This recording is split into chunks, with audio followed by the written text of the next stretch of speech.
Lord's engineering college Hyderabad का वाहिद मुस्लिम minority institution. पिछले साल 200 से ज़्यादा स्टूडेंट्स को मिली है यहाँ पर बड़े कंपनीज में प्लेसमेंट, जिनमें सबसे ज़्यादा सालाना 13 लाख रुपए की सैलरी भी मौजूद है। एडमिशन्स और डिटेल्स के लिए नंबर्स पर कॉन्टैक्ट करें। अस्सलाम वालेकुम नाज़रीन, आए नज़ारते हैं आज की एक अहम खबर पर। कल से हमारे MBT के स्पोक पर्सन अमजदुल्लाह खान की एक वीडियो वायरल हो रही है, जिस वीडियो में उन्होंने कहा कि सभी मैं लोग का शुक्रिया अदा करता हूं जिसने भी MBT का साथ दिया और जिसने माली इमदाद भी की। उन सबका इन्होंने शुक्रिया अदा किया और वहीं पर अपने हाल के ताल्लुक से उन्होंने कहा कि काफ़ी साजिशें की गई हमको हराने के लिए, फिर हमेशा वही होते आया है जो इस बार भी हुआ है। बहरहाल MBT हार चुकी है। तो आइए अमजदुल्लाह खान इसके ताल्लुक से क्या कहते हैं हम आपको दिखाते हैं। बल्दी इंतखाबात का रिज़ल्ट आ चुका है और जो भी है अल्लाह की तरफ से ये इंतखाबात का रिज़ल्ट आया है। यकीनन मजलिस बचाओ तहरीक की तायदी उम्मीदवार अस्मा खातून को आज़मपुरे में शिकस्त मिली है और दूसरे उम्मीदवारों को भी शिकस्त मिली है।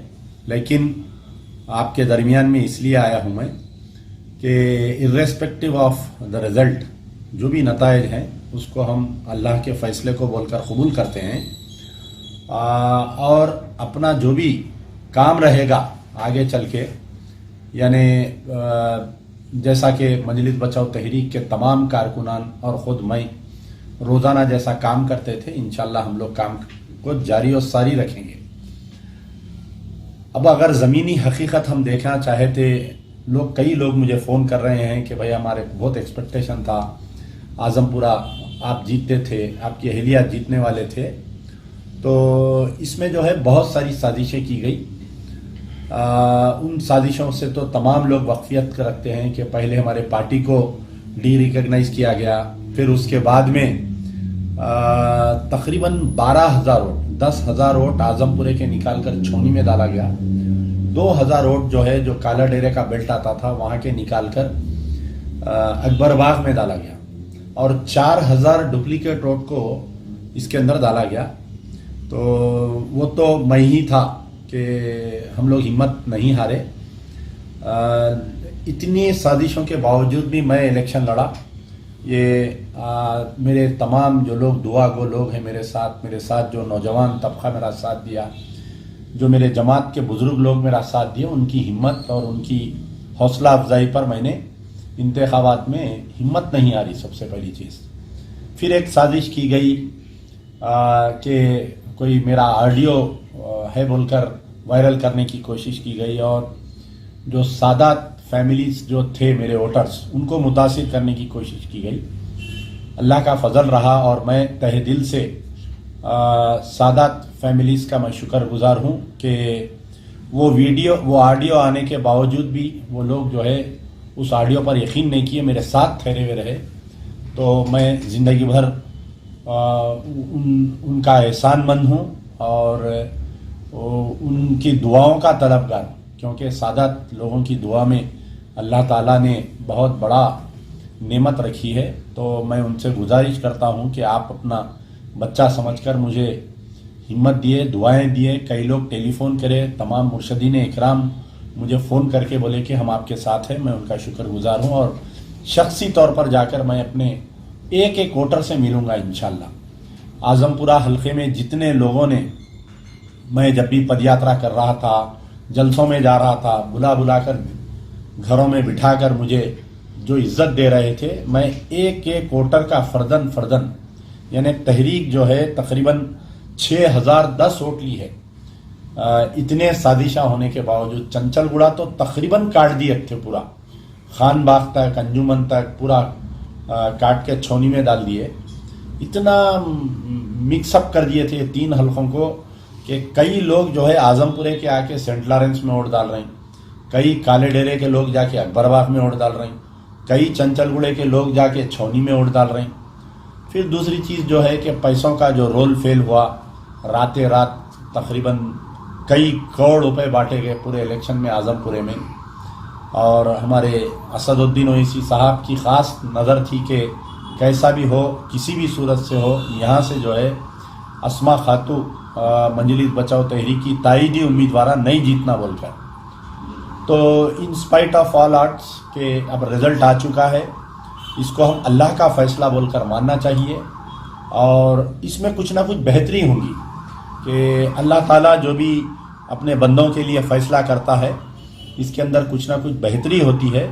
मैं तमाम मेरे चाहने वाले जो आज़ुर्दा हो रहे हैं फ़ैसले को सुनकर, कई नौजवान लोग जब मैं रिज़ल्ट से निकला तो लपट कर रो रहे थे, कई मेरे घर पे आए, कई मेरे रिश्तेदार, कई मेरे बुज़ुर्ग, दुनिया यानी मुझे हैरत ये हो रही है कि इलेक्शन के दिन से यानी नॉमिनेशन के दिन से लेकर इलेक्शन तक पूरी दुनिया में जो है सिर्फ एक ही जिक्र हो रहा था कि आज़मपुरे का, और पूरा सोशल मीडिया भरा हुआ था, कई लोग तायीद कर रहे थे सोशल मीडिया पे।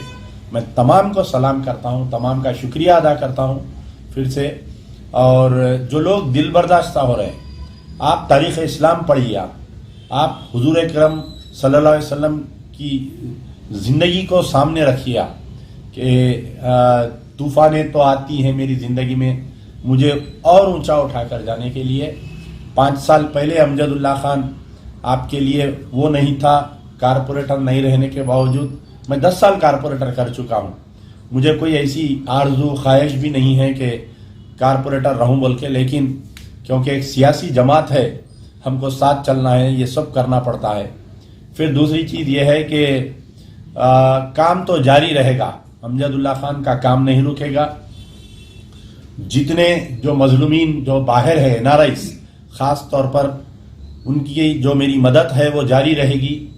जो बीमार लोग हैं जिनके लिए मैं काम करता हूँ वो भी जारी रहेगा। और जो बल्दी बरखी आबरासानी मसाइल के हल के लिए मैं रोज़ाना 11 बजे से 3 बजे तक दफ्तर पे बैठूंगा। मजलिस बचाओ तहरीक का जो चंचलगुड़े में दफ्तर है वहाँ पर बैठूंगा मैं। और तमाम कारकुनों को भी मेरी गुजारिश है कि आप जो है अवाम के दरमियान में रहिए, अवाम के मसाइल को हल करते रहिए। इंशाअल्लाह अल्लाह फिर से हमसे राज़ी होगा। हो सकता है कि हमारे से कुछ गुनाह ऐसे हुए होंगे जिससे अल्लाह हमसे नाराज़ होगा। अल्लाह के दरबार में रुजू हो, नमाज पढ़ो, नमाज की पाबंदी करो। मेरी तमाम तहरीक के चाहने वालों को, कारकुनों को मेरी गुजारिश है कि अल्लाह को राज़ी करो। एक कारपोरेटर जीतना, MLA इलेक्शन देखते देखते फिर 2023 आने वाला है, उसकी तैयारी करिए असेंबली इलेक्शन की। इंशाल्लाह जम के लड़ेंगे हम, इंशाल्लाह तेलंगाना में असेंबली इलेक्शन भी लड़ेंगे, आने वाले पार्लियामेंट इलेक्शन भी लड़ेंगे। कोई दिल बर्दाश्त होने वाले नहीं हैं हम। अब रही बात जो बड़े फिक्र की बात है कि बड़े सोच, और जैसा ही रिजल्ट्स देख रहा था मैं कि अचानक से बीजेपी को 48 सीट आ गए। तो पहले तो दुबका में हार हुई तो लोग बोले कि भाई हरीश राव की वजह से हारे। तो आज मेरा सवाल है उन TRS के लीडर से कि 100 सीट से अचानक TRS जो है 55 सीट कैसे आ गई? तो क्या ये KTR का लीडरशिप फेलियर है? क्या KCR साहब की लीडरशिप फेलियर है? क्या कविता की लीडरशिप? कविता मैडम जहां पर इंचार्ज थे मशीराबाद में, सारे के सारे बीजेपी जीत गई। तो आपको मालूम होना चाहिए कि मैंने अपनी तकरीर में 12 ये कह रहा था कि अल्लाह ताला जब किसी को तबाही के रास्ते पर भेजाता है, ले जाना चाहता है, तो उसकी औलाद नहीं खींचता, उसकी शोहरत नहीं लेता, उसकी दौलत नहीं, बल्कि उसकी अक्ल पे पर्दा डाल देता है। तो हमारे KCR साहब के अक्ल पे अल्लाह ने पर्दा डाल दिया, जो 2 इबादत गाहों को सेक्रेटेरिएट में उन्होंने तोड़े थे। यानी एक खाना मस्जिद, आपके कोत्तागुड़म की मस्जिद, आशुर खाना है नारायणपेट का आशुर खाना, और 2 मस्जिदों को जो KCR साहब अपने आप को अनचैलेंज किंग मान रहे थे, अनचैलेंज किंग बना लिए थे कि कोई उनको सवाल नहीं कर सकता। तो मैं 12 अपनी तकरीर में कहता था कि तुम राजशेखर रेड्डी की जिंदगी को देखो। हेलीकॉप्टर उड़ने से 6 मिनट पहले राजशेखर रेड्डी किस कदर तन कर चल रहा था। तो अक्ल पे पर्दा डाल दिए, रातें रात इलेक्शन करवाए और खुद बेइज्जती हो गई उनकी कि 100 सीट के बजाय 55 सीट आ गए। यकीनन मेयर उनका बनेगा, डिप्टी मेयर उनका बनेगा। उनको ना मजलिस की जरूरत है TRS को, ना बीजेपी की जरूरत है, क्योंकि कई लोग ये बहस कर रहे हैं कि फिर से मजलिस को मेयर मिलेगा, डिप्टी मेयर मिलेगा। कुछ मिलने वाला नहीं है उनको। 55 TRS के है और 30 जो है उनके एक्स ऑफिशियो मेंबर से 75 के करीब उनको +5 है। और हो सकता है कि कुछ कारपोरेटर्स जो है अगर सीक्रेट वोटिंग हुई तो पैसे भी दे के वो लोग खरीद ले सकते। तो टीआरएस के मेयर बनने की डिप्टी मेयर के ऊपर कोई बहस नहीं है, उनका मेयर बनेगा। लेकिन अभी भी वक्त है कि टीआरएस को ये सोचना चाहिए, टीआरएस की क़ियादत केसीआर साहब को, केटीआर साहब को, ये सिकोफेंट्स बोल के इंग्लिश में कहावत है, ये सिकोफेंट्स इनके अतराफ में जो घेरे हुए हैं, यानी कोई अवामी लीडर नहीं है टीआरएस में अक़लियतों में। आप गौर करिए, महमूद अली डम्मी, जितने मुस्लिम लीडर्स है टीआरएस में सब डम्मी है, कोई अवामी रावेदा में नहीं है।